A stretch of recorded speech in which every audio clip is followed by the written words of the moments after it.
harkalaman tokko lama sadii afur ajijjiirru tokko lama sadii afur ayyee harki keenya gara duddubaatti tokko lama sadii afur waaw ajijjiiramu keessaniif haamlee guddaa of laadhaa.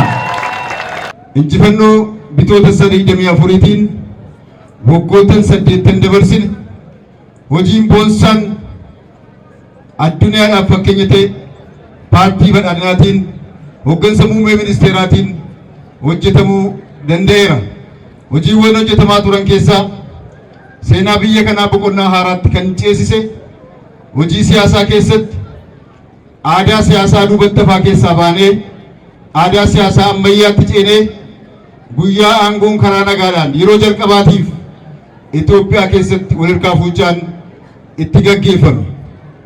Guyyaa bilisummaan uummata Itoophiyaatti itti labsame. Guyyaa walqixxummaan uummata Itoophiyaatti itti labsame. Guyyaa tokkummaan sabdaneessummaa bu'uura cimaarra itti dhaabbate.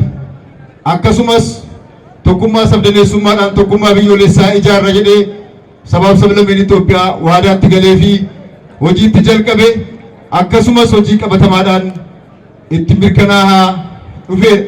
Kanaaf irra deebi'ee baga guyyaa kana geessan bagattiin isin ga'e jechuu barbaada.